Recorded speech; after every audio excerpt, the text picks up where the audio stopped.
여러분 안녕하십니까? 오늘은 성과는 보상과 연관되어야 한다라는 제목으로 여러분과 함께 강의를 진행하고자 합니다.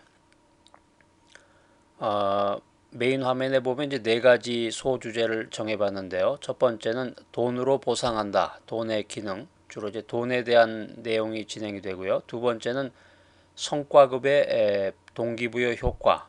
성과급에 대한 내용이 되겠습니다. 세 번째는 인텐시브로 동기부여하기, 인텐시브에 대한 내용이 되겠고요.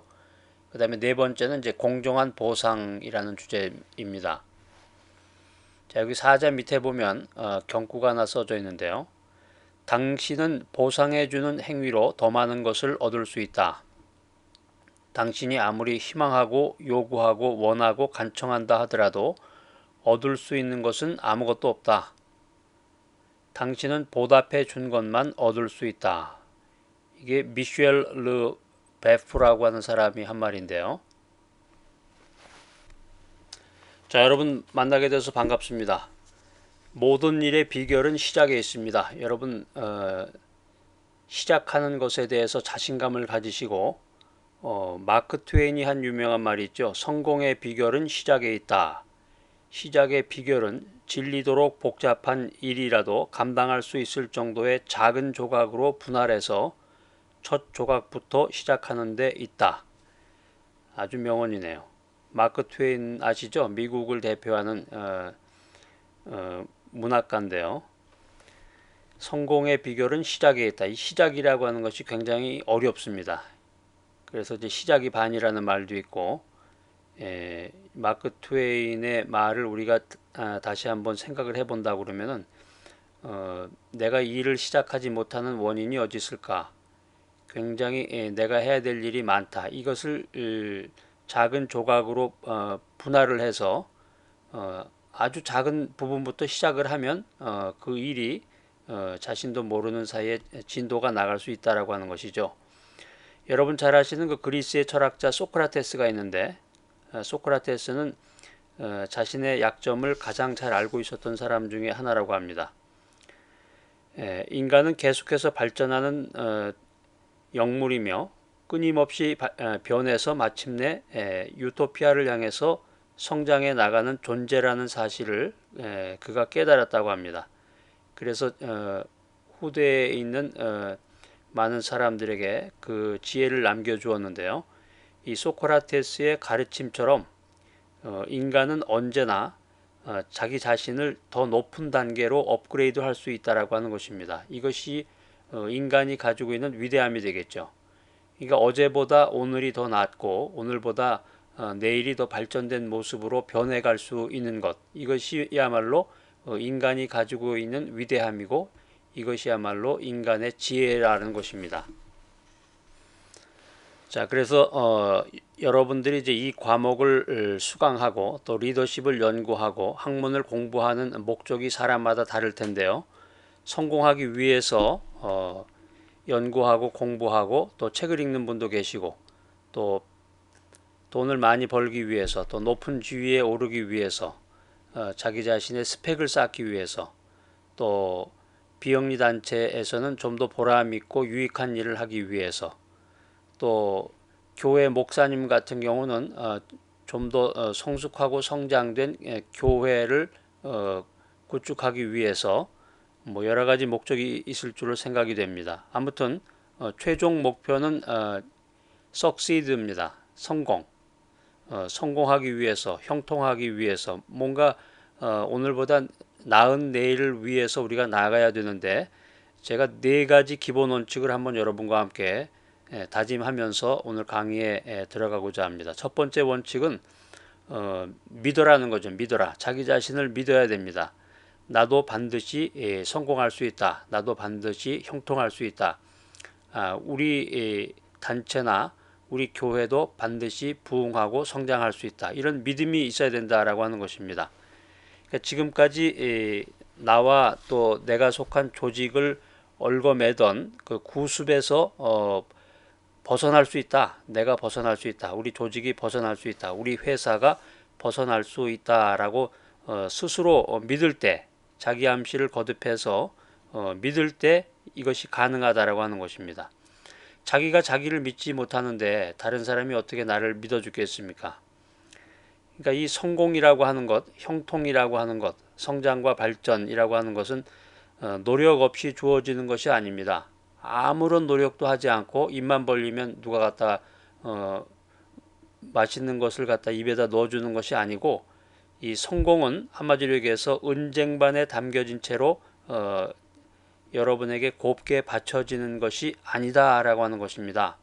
성공하기 위해서는 수많은 장애물을 이겨내야 하고 수많은 난관에 부딪혀야 한다라고 하는 것입니다. 우리가 성경에 보면 그 예수님이 광야에 가셔서 기도하는 장면이 나오잖아요. 기도하는 가운데서 그 악한 영과 사탄이 유혹하고 시험하는 장면이 나오는데, 우리 인생길도 마찬가지입니다. 우리가 성공을 향해서, 형통을 향해서, 또 목표를 향해서 나아갈 때 그 성공이라고 하는 것이 은쟁반에 담겨진 채로 당신에게 곱게 받쳐지는 것이 아니다. 수많은 장애물을 이겨야 하고 수많은 난관에 부딪혀야 한다라고 하는 것입니다. 그러니까 특별히 주경야독의 그 형소래공을 쌓는 분들은 저녁 시간을 이용해서 이 강의를 들으신다고 하면은, 이 내용을 보시는 분들은 졸음이 오는 수도 있겠어요. 그 졸음을 이겨내야 이 강의를, 손동원 교수의 강의를 끝까지 들으실 수가 있는 것이고, 이 내용이 무엇인가 하는 것을 노트하고 연구할 수 있는 것입니다. 어떤 분은 그런 얘기를 해요. 이 강의 내용에 대한 그 서마리, 이제 강의 노트겠죠. 강의 노트를 전부 해서 전달해 줄 수 없습니까? 물론 전달해 드립니다. 그렇지만 제가 조금 전에 말씀드린 것처럼 성공은 은쟁반에 담겨진 채로 당신에게 곱게 받쳐지는 것이 아니다라는 것입니다. 제가 드릴 수는 있어요. 은쟁반에다가 받쳐서 벌리고 계신 입에다가 다 넣어 드릴 수는 있는데, 그런 분들은 제가 확언하건대 성공할 수 없습니다. 반드시.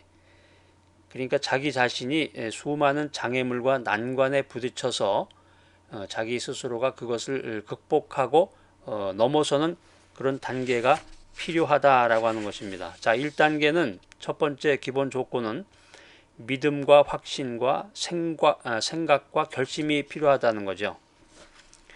그 다음에 이제 두 번째 단계는 과감한 시도가 있어야 된다는 거죠. 행동 원칙이 있어야 된다. 나의 미래를 위해서, 또 우리 회사와 조직의 미래를 위해서, 우리 교회의 미래를 위해서 어떤 분명한 행동 원칙이 있어야 된다. 그 행동 원칙의 핵심은 과감한 시도다라는 것이죠. 자, 그래서 여러분이 계획하고 있는 일을 성공시킬 수 있다는 철저한 확신이 없다면 지금 그만두시기 바랍니다. 지금이라도 당장 중단하셔야 돼요. 왜 그러냐면 철저한 확신이 없으면 10중 8구 그것은 실패할 확률이 크다라고 하는 것이죠.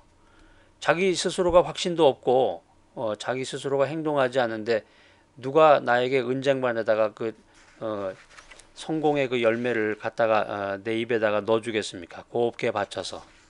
그러니까 이게 제 말씀을 들을 때는 그렇구나 납득이 되지만 내 스스로가 그런 행동을 하고 있다는 것이죠. 그러니까 시간이 지나도 아무런 일도 생기지 않고 성공은 점점 나에게서 멀어져 간다라고 하는 것입니다. 자, 여러분, 여러분이 하고 있는 일이나 여러분이 계획하고 계시는 그 일에 대해서 의심하거나 의혹이 있으시다고 하면은 둘 중에 한 가지입니다. 여러분 당장 그 일을 그만두시던가, 아니면 여러분이 갖고 계신 그 의심이나 의혹을 완전히 씻어내셔야 됩니다. 지금 이 순간부터. 의심하고 의혹하고 실패자의 마음을 가져봤자 나에게 남는 것은 보잘것없는 결과와 시간이 지날수록 성공으로부터 멀어지는 것입니다. 자, 세 번째 단계는 뜨거운 열망을 가져라는 거죠. 자, 두 번째는 이제 도전하라는 거예요. 도전. 과감한 시도를 통해서 행동 원칙을 가지고 도전하라. 세 번째 원칙은 뜨거운 열망을 가져라. 그러니까 이거 이제 우리가 공부하고자 하는 그 동기부여하고도 연결이 되는 부분인데요. 여러분의 삶을 개선시키고자 하는, 또 여러분의 조직과 회사를, 또 여러분의 교회를 개선시키고 부흥시키고 성장시키고자 하는 그 뜨거운 열망을 가져라는 것입니다. 어, 여러분의 그 성공을 가로막고 있는 그 내면의 독백과 변명거리를 빠짐없이 써보시기 바랍니다. 종이에다가 어, 며칠 있다 하지 마시고 지금 한번 써보세요. 종이에다가 펜을 가지고 여러분의 그 변명거리 있잖아요. 난 이래서 안 돼. 우리 회사는 이래서 성장이 안 돼. 우리 회사는 이래서 수익이 오르질 않아. 우리 교회는 이래서 부흥이 안 돼. 이렇게 해서 전도가 안 돼. 그 내용을 종이에다가 한번 써보세요. 빼곡하게. 여러분들이 이것이 이 단계가 성공을 위해서 반드시 거쳐야 할 단계입니다. 이거 하지 않는 분은 지금 스탑 중단하세요. 그래야 여러분들이 여러분들 마음속에 있는 그 정신 자세 또 마음속으로부터의 그 잘못된 부분이 무엇인지를 명확하게 밝혀내 줄 수 있는 그런 단계입니다. 잘못된 것을 찾아내야 병든 사람이 몸이 낫듯이 치유를 하게 되는 것입니다. 자, 그 다음에 이제 네 번째는 절실한 열망과 고결한 꿈속에 성공의 문을 열어줄 열쇠가 감추어져 있음을 명심하라는 것입니다. 그러니까 한마디로 얘기하면 이제 원대한 꿈을 가져라는 거죠. 원대한 꿈을 가져라. 비전을 가져라. 이렇게 생각하시는 분도 계세요. 현실적이 돼야지. 되지도 않을 것, 오르지도 못할 나무 쳐다도 보지 말자라는 식으로 현실적인 사람이 되겠다고 스스로 꿈을 축소시키는 분들 계시잖아요. 그런 분도 당장 지금 하시는 일을 중단하세요. 시간이 지난다고 누가 은쟁반에다 나에게 비전을 갖다가 안겨주는 게 아니니까요. 여러분의 삶은 또 여러분의 조직이나 회사의 운명과 내일은, 여러분이 섬기고 있는 교회의 내일은 여러분이 그 열쇠를 가지고 문을 열어야 시작이 되는 것입니다. 그러니까 비전이라고 하는 것은 한마디로 얘기하면 현실적이지 않은 생각이에요. 비현실적인 생각. 우리가 이제 이 세상 말로 얘기하면 개꿈이라는 말도 하죠. 그러니까 이 비전을 가진 사람과 비전을 갖지 않은 사람은 이 천지차이입니다. 이 생각 자체가. 자, 우리가 네 가지를 말씀드렸는데 첫 번째는 이제 믿음, 확신, 생각, 결심. 반드시 성공할 수 있다고 믿어라. 두 번째는 도전하라, 과감한 시도, 행동 원칙을 가져라 하는 것이고, 세 번째는 뜨거운 열망을 가져라, 동기부여를 해라, 에너지를 가져라 하는 것이고, 네 번째는 이제 비전입니다. 원대한 꿈을 가져라, 현실적이지 않은 생각을 해라, 비현실적인 행동을 해라, 개꿈을 꿔라, 뭐 이런 식의 네 가지 그 기본 조건을 한번 살펴보았습니다. 우리가 어떤 일을 할 때 보면 언제나 우리가 주는 것과 또 우리가 받기를 기대하는 것 사이에서 어떤 그런 계산을 해보죠. 수지타산을 맞춘다고 그러는데, 어떤 일을 할 때 우리가 주는 것과 우리가 받기를 기대하는 것 사이에서 수지타산을 맞춰 보려고 한다라는 것입니다. 공정하다거나 공평하다라고 하는 의미는 돌아오는 보답이 기여한 값어치와 같아야 한다는 것을 말합니다. 흔히 이제 승진을 하게 되는데, 직장 생활에서 승진을 하게 되는데, 승진이 그 사람의 공로와 관련이 있어야 하는 것과 마찬가지로 성과는 보상과 연관이 되어야 한다라고 하는 것입니다. 그래서 오늘 그 큰 타이틀 제목이 성과는 보상과 연관되어야 한다는 그 내용인데요. 자, 그래서 여러 직무 상황에서 금전적인 보상을 공평하게 해야 한다는 것은 실제로 이행되기보다는 말로만 그치는 것으로 끝나기 쉽다는 거죠. 되게 이제 경제가 어렵고 이제 이 회사 운영이 어렵기 때문에 이제 그런 경우도 있겠지만, 되게 보면 이제 말로 그 부하 직원이나 이제 회사 직원들이 성과를 올리고 열심히 일한 것에 대해서 말로만 그치는 경우가 이제 많은데, 여기에 대해서 이제 유스티니아누스라고 하는 사람이 그 공평한 보상의 원리에 대해서 이런 그 경구를 얘기를 했습니다. 정의라고 하는 것은 당연히 누려야 할 권리와 마땅히 받아야 할 몫을 모든 사람들에게 주고자 하는 변함없고 끊임없는 의지이다. 유스티니아누스라고 하는 사람이 공정한 보상의 원리에 대해서 그런 정의를 한번 내려봤습니다. 정의라고 하는 것은 당연히 누려야 할 권리와 마땅히 받아야 할 몫을 모든 사람들에게 주고자 하는 변함이 없고 끊임없는 의지다. 그래서 한결같은 마음이 보상 배분의 재량권을 가진 리더에게 있어야 한다라고 하는 것입니다. 한결같은 마음이라고 하는 것이 좀 두드러지네요. 이게 리더가 되고 회사의 사장이 되고 CEO가 되면은 이게 마음이 한결같지가 않은가 봐요.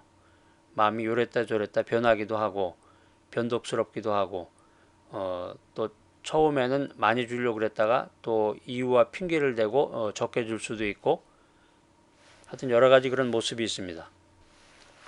여기서 이제 한결같은 마음 이게 좀 강조가 되는데요. 이 원리를 급료를 지급하는데 적용할 때 조심해야 되는데요. 왜 그러냐면 사람들이 일단 공평하지 않다고 생각하게 되면 동기부여는 물론이고 사기까지 저하가 돼서 그 일의 능률이 떨어진다라고 하는 것이죠. 사람들이 아주 영악하잖아요. 이 회사가 이제 어떻게 돌아가는지 시스템이 어떻게 돌아가는지 열심히 일했는데 거기에 대한 보상과 보답이 있는지 이게 되지 않으면 이제 바로 이제 다음 조치에 들어가는 거죠. 근데 이제 그 나라나 또 지방이나 그 회사의 성격에 따라 이제 모두 다르겠지만은 미국 같은 경우는 이제 그 이직률이 크다고 합니다. 그래서 회사에서 자기에 대한 그 보상이 적절하지 않다고 하면은 슬그머니 집안에 무슨 일이 있다고 그날 나오지 않으면 그거는 아마 그 인터뷰하러 간 거라고 그래요. 그래서 인터뷰를 해가지고 전에 있던 직장보다 더 많은 보수를 주고 더 많은 혜택이 있는 그 직장으로 슬그머니 옮겨간다라고 하는 것입니다. 그래서 보수가 형편없이 낮다고 느껴질 때, 그러니까 돈을 적게 받는다고 생각할 때 사람들이 자기 일에 대해서 그만큼 에너지를 덜 쓰게 된다는 거죠. 그러니까 뭐니 해도 머니가 최고다 뭐 이런 말이 있듯이 하여튼 이 돈이 모든 것의 핵심입니다. 돈이라고 하는 것이 이 인센티브의 메인 포인트다라는 것이죠. 그래서 적절한 직무평가 체계는 매우 중요하게 다뤄야 될 그런 문제 중에 하나인데요. 그런 직무평가 중에는 일하는 사람들로 이루어진 대표 집단을 선정해서 여러 직무에 상응되는 금전적인 가치를 판단하는 것도 포함될 수가 있습니다. 자, 그래서 금전적인 보상이 한 개인을 실질적으로 동기부여시키는 데 끼치는 영향은 개인에 따라서 매우 큰 차이를 보인다고 하는 것입니다. 동기 요인으로서 돈이 지니는 그 파워, 위력은 개인의 욕구나 개인의 기대에 따라 달라지기 때문인데요. 그렇지만 돈이 지니는 그 전략적인 중요성은 돈만이 갖고 있는 독특한 기능이나 특성에서 나온다고 할 수 있겠습니다. 자, 돈의 기능에 대해서 한번 하나, 둘, 셋, 넷, 다섯 가지로 한번 살펴보도록 하겠습니다. 돈의 기능에 대해서 여러분들이 이제 이미 알고 계신 것을 한번 우리가 모티베이션 부분에 맞춰서 한번 정리하는 차원에서 한번 연관을 한번 지어 보시기 바랍니다. 돈의 기능 첫 번째는 이제 교환의 수단입니다.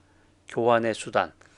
그 돈이라고 하는 것은 이제 교환의 주요 수단으로 사용을 한다는 것이죠. 그러니까 예를 들면 이제 생필품을 구입한다든가 뭐 쌀을 사고 뭐 라면을 사고 물을 사고 이렇게 뭔가를 이렇게 교환하는 용으로 이제 사용을 하게 되죠. 취미생활 하는데 필요한 골프채를 산다든가. 근데 이제 요즘에 점점점 이 돈의 교환의 수단은 이제 다른 것으로 많이 대체가 되고 있습니다. 신용카드라든가 요즘은 이제 카톡을 통해서도 결제가 되고 또 요즘은 이제 그 커피숍 전문 커피숍 같은 데 가면은 돈을 사용하지 않고 이제 전자화폐라고 그러죠. 전자화폐 같은 것을 가지고 미리 그러니까 요즘에 이제 전문 커피숍에 가면 이제 줄을 길게 서 있으니까 들어가기 전에 이미 이제 아마 그 식사를 할 때 점심 식사를 할 때 미리 예약을 한다 그래요. 그래서 이제 그 SNS 통해 가지고 미리 결제를 하고 주문을 해서 딱 그 커피숍에 도착을 하게 되면 다른 사람들이 길게 줄을 서 있는데 불구하고 자기는 바로 앞으로 가서 결제되어 있는 그 커피를 유유히 받아가지고 그 시간을 즐긴다고 합니다. 자, 그 다음에 이제 돈의 기능 두 번째는 이제 부의 축적이 되겠죠. 부의 축적. 돈을 모으거나 저축하는 것이 이제 부를 쌓는 가장 편리한 방법이라고 하는데 이것도 이제 고전적인 방법이 됐습니다. 지금 말씀드리는 것은 이제 주로 고전적인 기능이라고 할 수가 있겠는데요. 왜 그러면 이제 요즘에 이제 부의 축적 방법으로 돈을 갖고 돈을 쌓아두는 사람들은 그렇게 많지 않습니다. 물론 이제 TV 같은데 가끔 보면은 돈을 요즘에 이제 한국 같으면 이제 5천 원권이죠. 신사임당 그림이 그려져 있는 그 5천 원권 돈이 이제 많이 사라졌다고 그래요. 그게 이제 이런 이제 무슨 비닐 같은 데다가 둥글둥글 말아서 싸가지고 이런 땅 속에다가 파묻던가 또 캐시 같은 거 있죠. 그 달러 캐시 같은 거 100달러짜리를 이 아파트 이런 데다가 숨겨 놓는다든가 뭐 이런 식으로 해서 그 부의 축적의 방법으로 모을 수가 있는데 이제 금이라든가 어떤 그림 같은 거를 통해서 또 부의 축적을 또 갖게 되죠. 왜 그러냐면 이제 세금이라든가 그 어떤 그 자기의 그 부의 축적의 그 추적 경로를 단절시키기 위한 방법으로 교묘한 방법을 이제 굉장히 많이 개발이 됐어요. 부를 축적하는 방법이 꼭 돈만이 아닌 다른 방법들이 이제 많이 개발이 됐다라고 하는 것입니다. 그래서 부의 축적의 방법으로서의 돈의 기능은 이제 좀 고전적인 방법이라고 말씀을 드릴 수 있겠고, 그 다음에 세 번째 돈의 기능은 이제 비교의 기준입니다. 돈이 많으냐, 그러니까 예를 들면 이제 월급을 많이 타느냐, 연봉이 높으냐를 가지고 바로 비교가 가능하잖아요. 그래서 이제 미국 같은 경우는 이제 대학교 졸업해서 한국으로 얘기하면 이제 대졸 초임을 연봉으로 해서 10만 불 받는 직장을 이제 최고의 직장으로 이제 생각을 합니다. 그 다음에 인정의 수단, 돈의 기능으로서의 이제 인정의 수단이 있는데요. 포상이나 보너스 또는 특별 상여금 형식으로 주는 돈은 인정한다는 뜻을 나타내는 설득력이 강한 수단이 될 수 있다는 거죠. 그러니까 돈을 받으면서 내가 인정받는구나 뭐 이런 의미를 이제 받는 돈의 기능이 되겠고, 그 다음에 이제 마지막에 돈의 기능은 이제 모든 것을 포함한 개념인데요. 돈이라고 하는 것이 분명히 음식이나 안식처 그리고 건강과 안정 등의 기본적인 욕구를 만족시키는데 쓰여지고 또한 보다 높은 수준의 욕구를 충족시키는 역할도 담당한다라고 하는 것입니다. 예를 들면 자신의 발전을 위해서 여러 가지 교육을 받으려면 돈을 지불해야 되고 또 여행도 마찬가지라고 하는 것이죠. 자, 그래서 이제 돈의 기능에 대해서 잠깐 살펴봤는데, 하여튼 현대 사회는 이 돈이 없으면 돌아가질 않고 돈이 없으면 어떤 그런 동기부여가 되지 않는 그런 사회인 것만큼은 확실합니다. 그래서 이제 돈을 우상시하는 황금 만능주의의 시대가 되었다. 지금 현대의 삶은 돈이 최고의 우상이 되어 있는 그런 시대다라는 그런 말도 우리가 생각할 수 있겠습니다. 자, 그래서 이제 봉급을 후하게 인상시켜 줄 경우에 대부분 사람들은 소비 수준을 새로운 소득 수준에 맞추려는 심리로 인해서 인상분을 다 써버리기 때문에 이 봉급 인상의 효과가 사라지고 만다라고 하는 것입니다. 조금 이제 재미있는 이야기가 좀 나오기 시작하네요. 그렇다고 사람들에게 적절한 봉급을 주지 말라고 주장하는 것은 아니고요. 다만 봉급을 일정 수준 이상으로 올렸다고 해서 더 높게 동기부여 되리라는 기대를 하지 말아야 된다라고 하는 것입니다. 제가 이따가 이제 그 체크리스트 설명할 때도 잠깐 또 말씀을 나눌 텐데요. 찰스 핸디라고 하는 사람이 기업에 대한 이해라고 하는 그 아티클을 쓴 적이 있는데요. 봉급이 사람을 비참하게 만들 수 있는 이유라는 그런 내용의 글을 제가 한번 읽어드리도록 하겠습니다. 봉급이 오르면 지위가 높아지고 책임이 무거워지며 성공과 독립, 안정 등을 더 확실히 보장받을 수가 있다. 맞는 말이죠. 이 때문에 봉급은 그 사람을 가늠하거나 측정하거나 그 사람에 관해 이야기할 수 있는 하나의 소재는 되겠지만 드러나지 않고 내재되어 있는 요인은 아니다. 사람들은 돈과 관련된 일일 경우에 자신에게 유리하게 비교해서 흡족해 하기보다는 불리한 쪽으로 비교하는 경우가 더 많다. 바꿔 말하면 우리는 돈을 남과 비교하는 척도로 삼는다. 비교해봐서 불리하거나 불공평할 때 우리는 불만을 품게 되고 유리할 때는 운이 좋았다고 해버린다. 아주 재밌는 얘기네요. 허츠버그가 주장한 위생 요인은 어떤 의미에서는 돈이 아니라 공평성이라고 할 수 있다. 봉급에 대한 액수 자체가 문제되는 것이 아니라 공평한 정도가 문제인 것이다. 다른 사람과 비교해서 또는 자신이 지금까지 받아온 봉급의 상승률을 감안할 때 그리고 앞으로의 기대와 자의식에 비춰볼 때 공평해야 하는 것이다.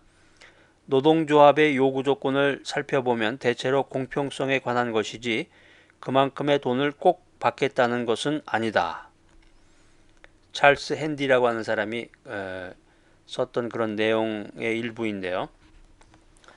미국에서도 보니까 미국은 이제 주마다 그 상법이 다 다르더라고요. 주마다 법이 다르고 또 주마다 또 그 기업하는 그 핵심을 이루는 그 상법의 내용이 모두 다릅니다. 근데 제가 깜짝 놀란 것 중에 하나는 이제 한국도 그런 경우가 있겠지만 미국에서도 보니까 돈을 띄어먹는다고 그러죠. 돈을 주지 않고 기업주가 도망가 버리거나 아예 주지 않고서 버티고 있는 그런 경우가 의외로 많더라고요.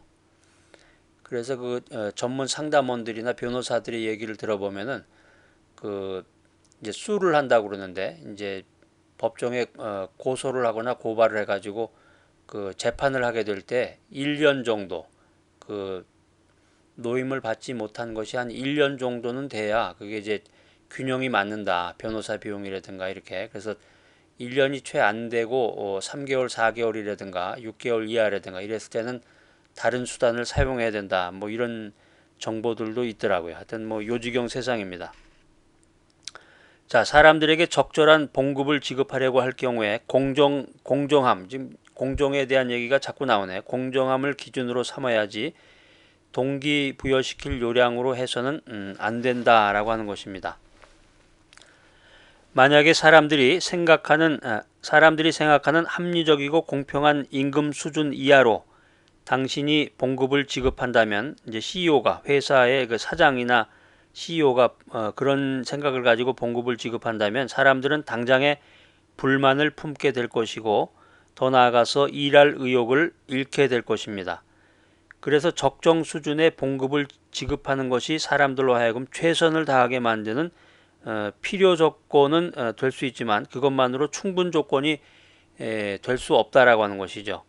특별히 근무 조건이 봉급만 주는 회사 같은 경우에 그러니까 요즘은 이제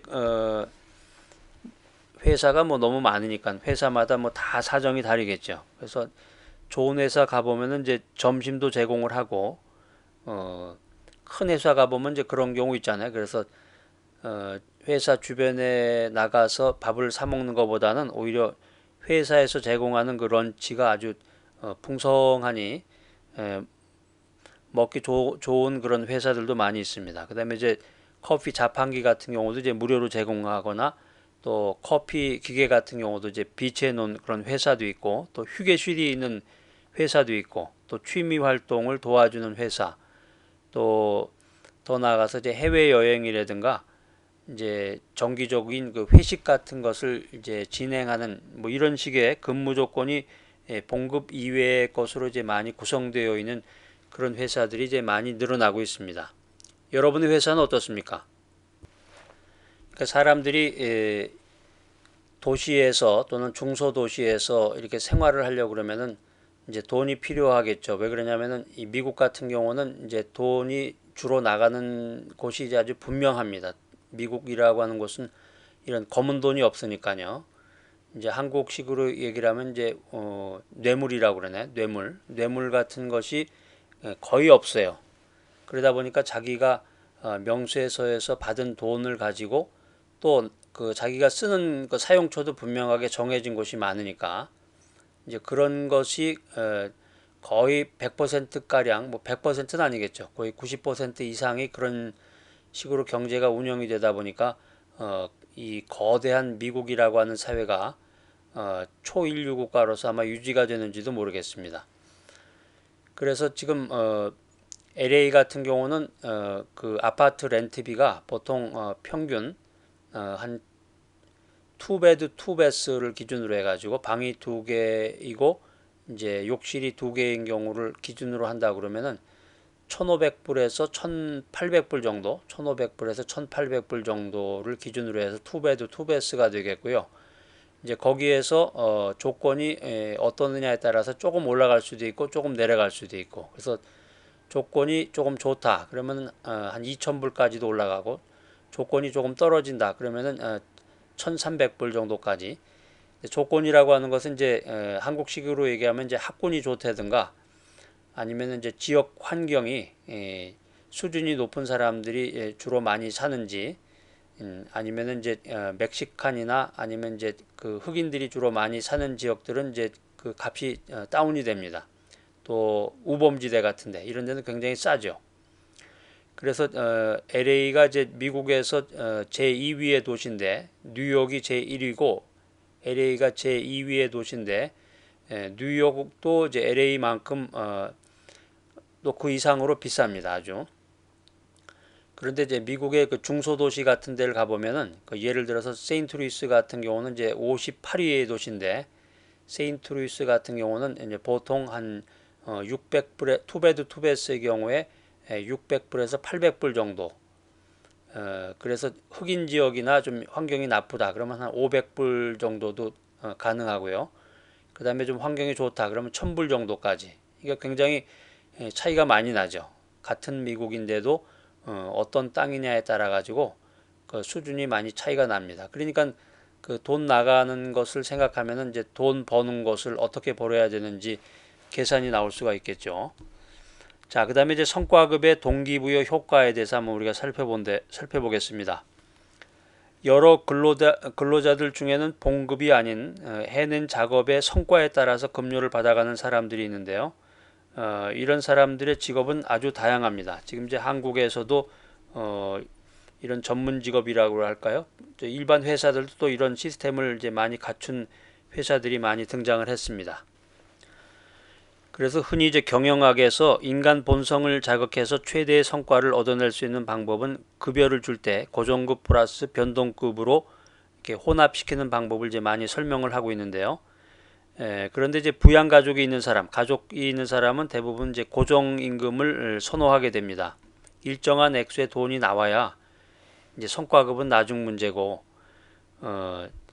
일정한 액수의 돈이 한 달에 뭐 200만 원, 300만 원, 400만 원 이렇게 일정한 액수의 돈이 나와야 그 생활하기가 이제 필요하겠죠. 그래야 이제 집세도 내고 뭐 각종 청구서도 내고 옷도 사고 뭐 영화도 보고 뭐 여러 가지를 그 규모 있게 이렇게 할 수가 있는 건데, 그에 반해서 또 변동소득을 좋아하는 사람들도 있다라고 하는 것이죠. 그래서 자신의 선택이나 노력 그리고 이제 실력이나 기술에 따라서 소득을 얼마든지 달리할 수 있기 때문에 변동소득을 좋아하는 사람도 있다라고 하는 것입니다.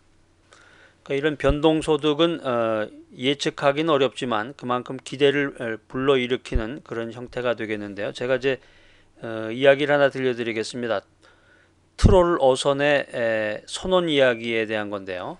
그 이야기를 통해서 여러분들이 간단한 그 이야기 속에서 어떤 그런 원리를 찾아내는 그런 시간이 되겠습니다. 한번 들어보세요.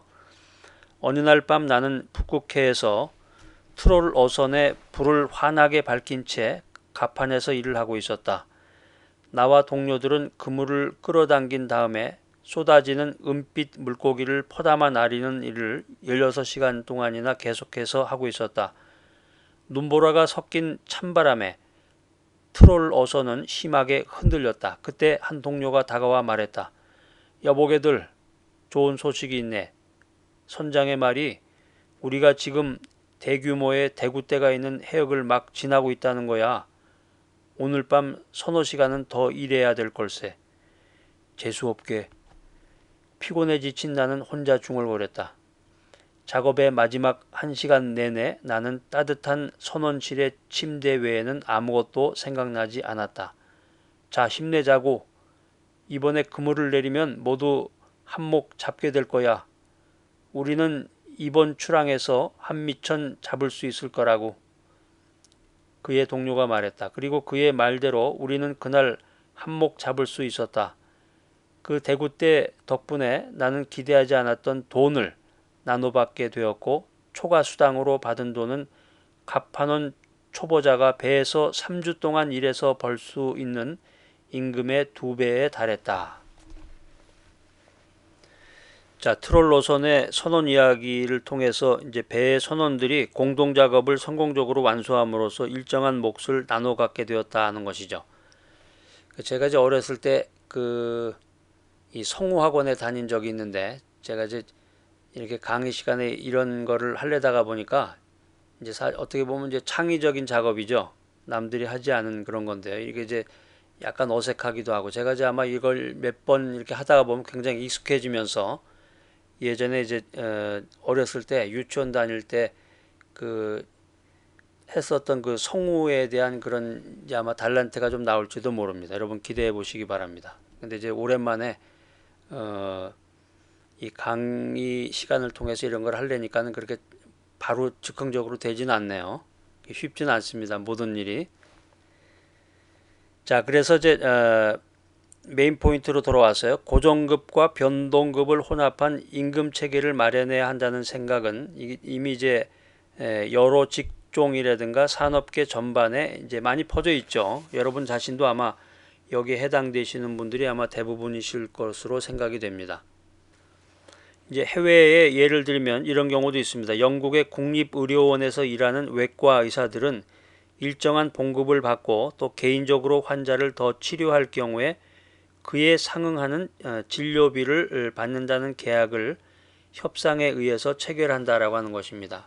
뭐 멀리 볼 게 아니라 우리가 지금 요즘에 그 프로야구 선수들, 미국의 그 프로야구 선수들의 경우를 보면은 대개가 이제 이런 경우죠. 그래서 이제 기본적으로 이제 연봉 얼마를 주고 이제 승률 얼마나 많이 던지고 얼마나 많이 잘 쳤느냐, 안타를 쳤느냐에 따라 가지고 거기에 따른 이제 성과급을 이제 받게 된다는 이제 그런 계약서에다가 사인하는 경우를 우리가 많이 보게 됩니다.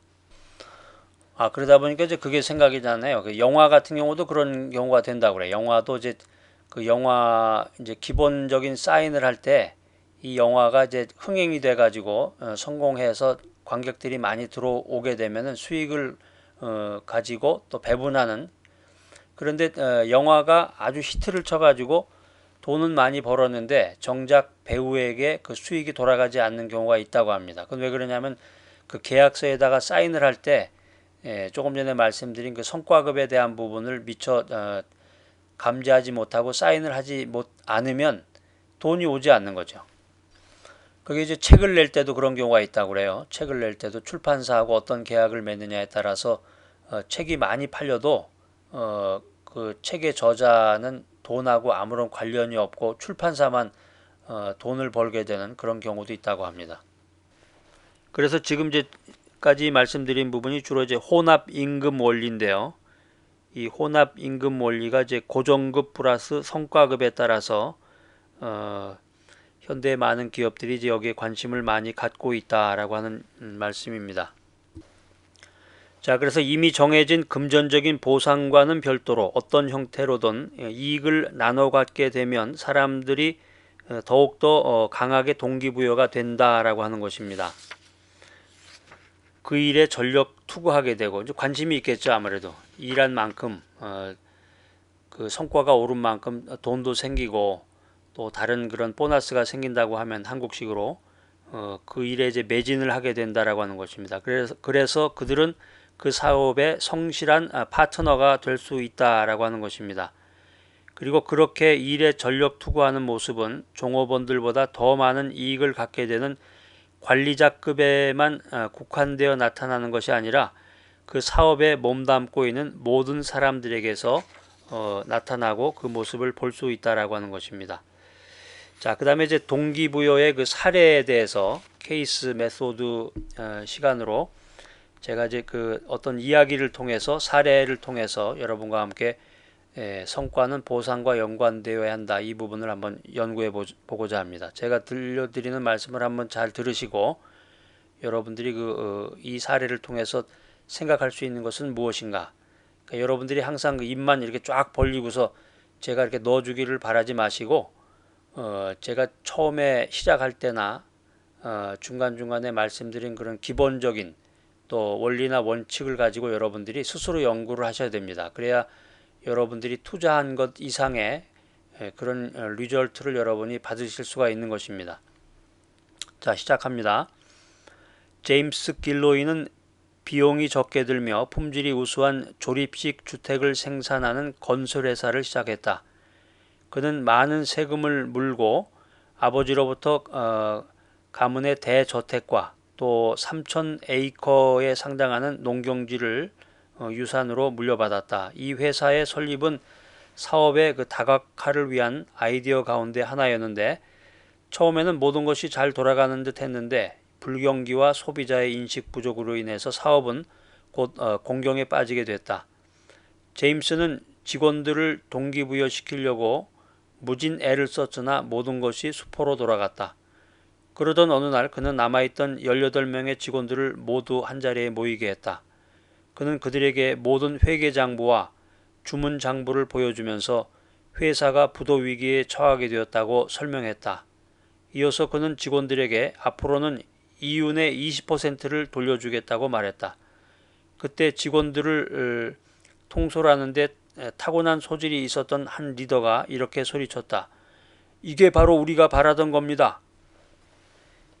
1년 후에 그 회사는 적자를 면하게 되었고 이후에 계속해서 큰 이익을 내게 되었다. 결국 자사 제품이 상당한 매출을 올리게 되었을 때 회사의 전 직원은 이익금을 골고루 배당받을 수 있었다.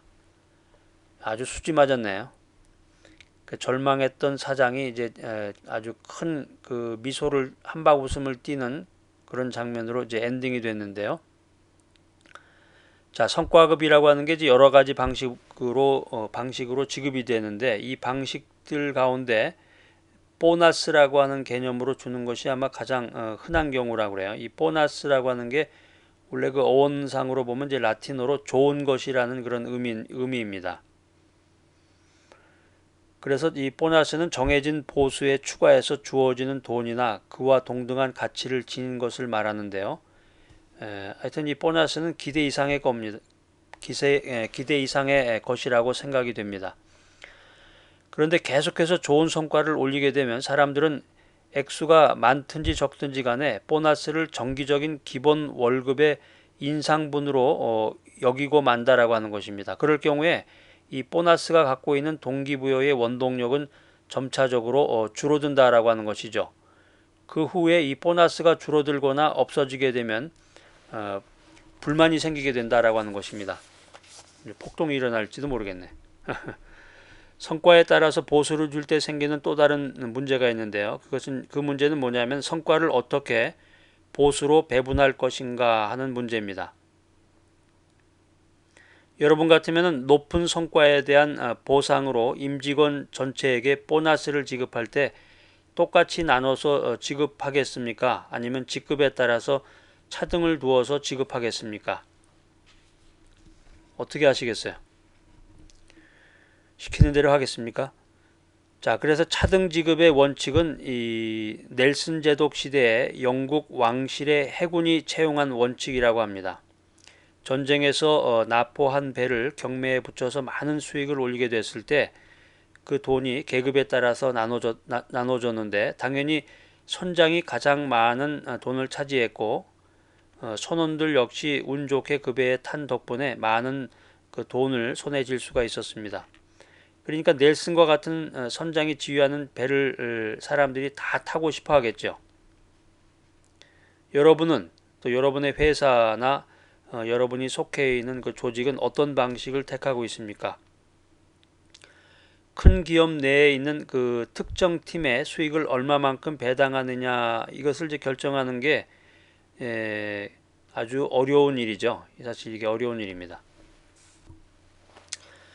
기업 내의 모든 부서가 이루어내는 팀워크가 여러 팀으로 하여금 이익을 창출하게 하는데 큰 역할을 하기 때문에 이런 것들이 이제 어떻게 수익을 배당하느냐 하는 것이 굉장히 어려운 일인데요. 한편 다르게 생각해 보면은, 다른 면에서 생각해 보면 개인 봉급의 일정 부분을 성과급으로 만들고자 할 경우에도 이런 문제가 발생할 수가 있습니다. 적자를 보고 있는 기업에서 성과에 따라 보수를 주는 제도를 도입하려고 할 때 조심해야 됩니다. 왜 그러냐면 잘못하면 조직 전체에 잠재되어 있던 그 불화가 더욱 불거져서 팀을 와해시킬 수가 있습니다. 더 나아가서 개인을 좌절의 늪으로 몰고 갈지도 모르기 때문입니다. 더 심각해지면은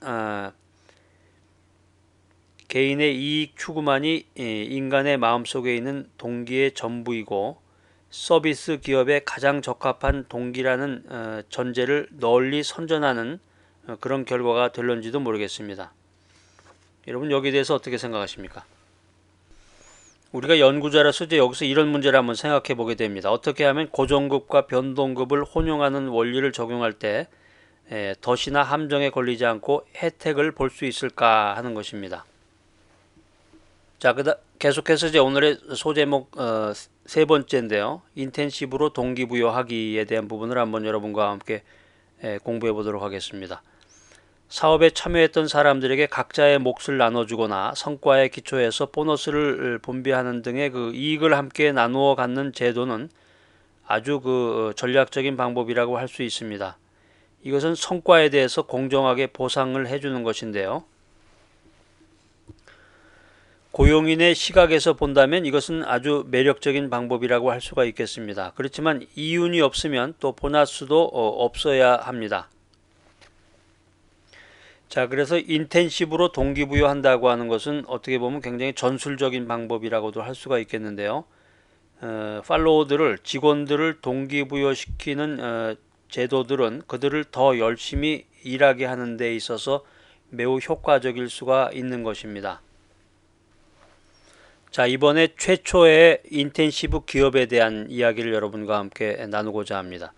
1922년 오하이오주 데이턴의 가방 가게에서 일하던 사람이 있었는데요. 엘턴 맥도날드라고 하는 점원입니다. 이 맥도날드라고 하는 점원에게 그 지방의 한 제조업체 영업부장이 어느 날 찾아와서 이렇게 물어봤습니다. 우리 회사에서 곧 있을 판매 경진 대회에서 영업 대리인들에게 상으로 줄 서류 가방이 많이 필요한데 공급해 주실 수 있겠어요? 맥도날드가 18살밖에 안 된 신출내기였는데 이야기를 듣고 판매를 결정했습니다. 그는 계약을 하면서 영업부장에게 또 다른 제안을 이렇게 했는데 매출이 계속 늘어나도록 하기 위해서 다음 대회부터는 서류 가방뿐만 아니라 다른 부상을 주는 것도 좋은 아이디어가 되지 않을까요? 두 번째 거래가 오간 후에 맥도날드는 판매 순위에 따른 여러 포상품을 가격별로 수록한 광고 전단지를 만들었습니다.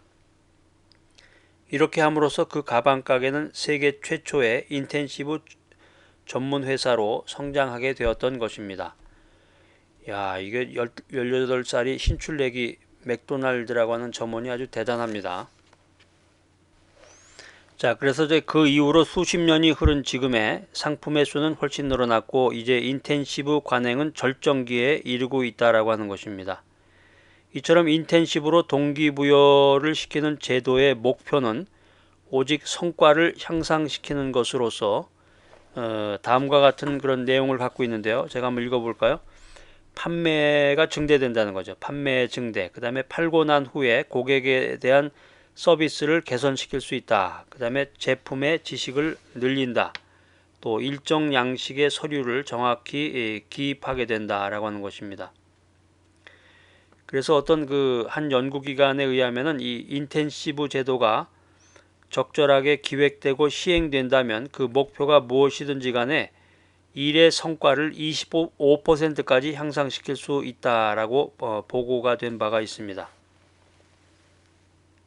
자, 계속해서 이제 인텐시브로 주는 상에 대해서 한번 여러분과 함께 생각해 보고자 하는데요. 그 상의 그 목록을 여러분들이 제 말씀을 듣고 한번 또 여러분 나름대로 한번 더 추가해서 여러분들이 한번 만들어 보시기도 하고, 이제 상이 있고 그 상에 대해서 찬성 의견과 반대 의견이 있습니다.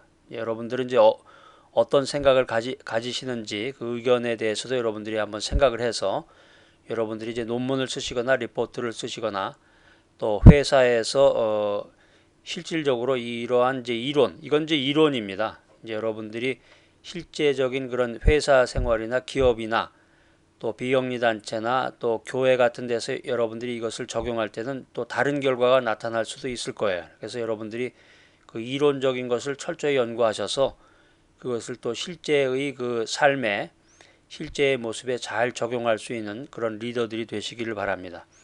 자, 인텐시브로 주는 상의 이제 첫 번째는 이제 돈입니다. 현금, 캐시. 현금인데 여기에 대해서 이제 찬성하는 의견은 돈이 간편하고 비용이 효과적이고 융통성이 있다. 회사에서 통용될 수 있다. 이제 이런 찬성의 의견을 주신 분들이 계시고요. 그 다음에 이제 반대의 의견을 주신 분들은 관리자들이 냉정하고 계산적이라는 생각을 갖게 할 수도 있다. 돈이면 다라고 생각이 되니까.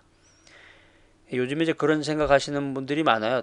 돈이, 그러니까 부모님에게 뭔가 이제 보온, 감사의 마음을 전할 때도 옛날에 아주 고전적인 옛날 60년대 70년대 같은 경우는 이제 내복을 사드리던가 아니면 이제 부모님이 이제 맛있는 거를 음식을 사서 드리던가 이제 이런 형태였는데, 요즘 현대 사회에서는 이제 주로 돈이죠. 돈을 드림으로써 간편성도 있고 그 돈을 가지고 이제 교환의 역할로서 원하시는 것을 마음대로 사게끔 그렇게 만드는 그런 효과를 누리는 경우도 있습니다. 아무튼 현금에 대한 반대, 첫 번째 반대 의견이 이제 관리자들이 냉정하고 계산적이라는 생각을 갖게 할 수도 있다라고 하는 것입니다. 그 다음에 계속해서 반대 의견을 한번 얘기해 보겠습니다. 반대가 많네요. 자신의 시간과 기술을 조정하고 있다고 직원들이 생각할 수도 있다. 또 너무 간편한 방식이어서 성의 없게 보일 수도 있다. 그 다음에 추가로 주는 현금은 생계비로 써버린다. 따라서 대가로는 아무런 효과가 나타나지 않는다. 또 다른 의견은 많은 회사에서 보너스를 지급하고 있으며 이익을 나누어 주는 제도로 시행하고 있다. 마지막 의견은 돈을 받는 것을 직원의 권리로 여기게 된다. 이런 분들은 이제 돈이 별로 필요하지 않으신 분들인가 보네요. 여러 가지 하여튼 아무튼 다양한 반대 의견을 한번 들어봤습니다. 그 다음에 이제 인텐시브로 주는 상 두 번째, 상품권입니다. 상품권은 찬성은 이제 간편하다는 것이고, 반대 의견은 현금보다 더 매력적인 것으로 보여질 수도 있다. 예전에 보니까 요즘은 어떤지 잘 모르겠습니다. 제가 예전에 오래전에 한국에서 회사 생활하고 그 기업 운영하고 이럴 때 보면은 그 명절 때라고 그러죠. 명절 때나 이럴 때 보면은 이제 특별한 절기에 보면은 상품권을 많이 가져와요. 상품권을. 근데 상품권이 한두 개 정도가 아니고 이제 구두 상품권이라든가 뭐 핸드백이라든가 뭐 여러 가지 그런 상품권을 가져오는데, 이게 이제 한두 장 같으면 자기가 쓰던지 누구를 주는데 이게 이제 뭐 100장, 200장 이렇게 가져오는 경우도 있습니다. 그러면 이것을 이제 명동 같은 데 가면 그걸 또 바꿔주는 데가 있더라고요. 명동 같은 데 가면은 이제 그게 만약에 한 장에 10,000원짜리라고 그러면은 그것을 이제 7,000원이나 8,000원 정도의 현찰로 그것을 바꾸면서 이렇게 그 상품권을 그렇게 이제 유통시키는 그런 경우도 있는데, 아무튼 그 굉장히 복잡한 사회입니다. 자, 그 다음에 인텐시브로 주는 상 세 번째는 이제 상품입니다. 상품이 좋다라고 찬성 의견 주신 분들은 성의가 느껴진다. 또 좀 더 나은 경영 관리를 위해서 애쓴다는 노력이 보여진다. 상품으로도 많이 줬죠. 옛날에는 그 굴비인가요? 굴비 같은 것도 주고 뭐 그 무슨 저기 식품 세트 같은 거 뭐 어떤 생활에 필요한 것들을 이제 그 상품으로 해서 이제 줬던 경험이 있었고 이 상품에 대한 반대 의견은 어, 상장을 인쇄해야 하는 것과 같은 행정적인 비용이 더 많이 든다. 이건 뭐 반대를 위한 반대 같은네요, 내용이. 아무튼 상품에는 좀 좋은 의견이 많이 나왔습니다. 그다음에 이제 인텐시브로 주는 상의 네 번째는 이제 여행입니다. 여행에 좋다라고 찬성 의견 보내주신 분. 받아들이는 가치의 측면에서 볼 때 최고의 동기부여 요인인 배우자나 가족에게 큰 호소력을 갖게 한다. 이게 좋다는 말이겠죠. 그래서 예전에 보면은 이제 본인만 가는 게 아니라 조금 더 나가서 가족 전체에게 그 혜택을 주는 경우도 있고, 본인만 가게 될 경우는 이제 가족이 거기에 플러스 해가지고 무슨 혜택을 주는 경우가 있더라고요. 조금 그걸 뭐 여행 비용의 보조가 좀 더 나오던가 해서 하여튼 그 여행을 통해서 그 인텐시브 상을 주는 그런 방법이 되겠고요. 그다음에 그 여행에 대한 반대 의견은 비용이 많이 든다. 행정적인 비용의 지출이 크다. 또 다음 해에 기대치가 더 높아지지 않을까 우려된다. 이거는 단순히 그 기운 것 같으네요. 그러니까 올해 제주도 간다 그랬으면 그 다음에는 이제 일본 가고 또 그 다음에는 이제 유럽 가고 뭐 이런 생각이라는 거겠죠. 자, 공정한 보상을 해라에 대한 그 체크리스트를 한번 여러분과 함께 나눠보고자 합니다. 여러분의 생각은 무엇이며 여러분의 기업은 지금 어떤 상태로 유지가 되어 있고 또 장차 여러분이 CEO나 회사를 운영하게 될 때 또 비영리 단체나 교회 등을 통해서 여러분들은 어떤 생각을 갖고 계신지 저와 함께 체크리스트를 한번 체크해 보시기 바랍니다. 보상은 공정하게 하라. 한마디로 얘기하면 세상 말로 얘기하면은 남의 돈 떼어먹지 말라는 말 같아요. 또 뭐 다른 의미가 있으면 또 알려주세요. 자, 체크리스트 첫 번째입니다. 당신이 몸담고 있는 기업의 임금 체계나 금전적인 보상 체계가 불공평하다고 생각하는가? 뭐 다 불공평하다고 생각하겠죠. 돈은 더 많이 받을수록 좋으니까 돈을 많이 받으면 쓸 일이 많고 자기 자신은 굉장히 우수한 사람이라고 생각이 들 테니까 그렇지 않은가요? 여러분 어떻게 생각하십니까? 한번 체크해 보세요. 예, 아니요. 또 뭐 다른 의견이나 그 의견 같은 것을 한번 적어 보시기 바랍니다. 자, 그다음 두 번째. 어느 수준을 넘어서면 돈은 더 이상 일하는 사람을 동기부여시키지 못한다는 사실에 동의하는가? 제가 이제 강의 시간에 전반부에서 잠깐 이 말씀을 드린 적이 있는데 여러분 어떻게 생각하세요? 물론 이제 돈이 월급이 봉급이 연봉이 어느 기준점 이하일 때는 이건 말도 안 되는 소리겠죠. 돈을 많이 주면 좋은데 뭐 안 주려고 다른 말 하나 이러지만은 이게 이제 기업을 운영하는 사람이라든가 롱텀으로 봤을 때 돈이 더 이상 일하는 사람을 동기부여시키지 못하는 그 기준점이 있다는 거죠. 여러분은 그 사실에 대해서 동의를 하시는지, 뭐 동의하면 어떻고 동의 안 하면 어떻겠습니까? 이게 이제 이론상 이런 원칙을 정하고 이런 포인트를 정해서 기업을 운영해야 될 입장에 있는 거니까요. 하여튼 2번은 그렇고 그다음에 3번. 당신이 받는 금전적인 보상은 고정적 요소와 변동급 요소가 합쳐져서 지급되고 있는가? 이거 뭐 질문이라고 합니까? 이렇게 말씀하시는 분도 계시겠지만 근데 고정급 요소만 있는 분이 있다는 거죠. 또 변동급 요소만 있는 분이 또 계시고 그러니까 이러한 것을 이제 리더들이 또 사회에서 어떤 그런 지도자가 되기 위해서는 이런 전반적인 자기만 잘 먹고 잘 사는 게 아니라 자기 주변에 있는 사람들이 월급을 많이 받고 연봉이 높다 이렇게 생각하는 게 아니라 사회적인 지도자가 되기 위해서는 사회 전반이 지금 어떻게 흐르고 있는지 정말 소득이 낮은 사람들은 어떤 모습으로 일하고 있는지에 대한 그 연구가 필요할 시점입니다. 자, 그 다음에 이제 네 번째는 성과급을 신뢰하는가? 성과급을 신뢰하는가? 그 다음에 다섯 번째, 성과급을 기업 전체에 지급할 것인지 아니면 팀이나 개인에게 지급할 것인지 하는 문제를 기업에서 당신이 해결한 적이 있는가? 그러니까 기업의 사장이나 CEO나 회장으로서 이런 그 결정이나 이런 문제 해결을 위해서 노력을 했는지, 아니면 실무 담당자로서 이런 일에 참여해서 이런 것을 이제 해결한 적이 있는지. 그 다음에 여섯 번째, 여러분 기업의 정보 시스템을 개선하는 것이 성과 보상 작업을 개선시키는 데 도움을 줄 수 있겠는가? 이제 조금씩 이제 디테일해져 가네요. 기업의 그 정보 시스템 개선, 이 정보 시스템 개선하는 것이 성과 보상 작업을 개선시키는 데 도움을 줄 수 있겠는가? 한번 의견을 여러분 얘기해 보세요. 그 다음에 이제 세븐, 영업 이외의 다른 부문에 인텐시브 제도를 도입하려고 고려해 본 적이 있는가? 조금씩 점점 그 전문화돼 가네요. 영업 이외의 다른 부분에 인텐시브 제도를 도입하려고 고려해 본 적이 있는가?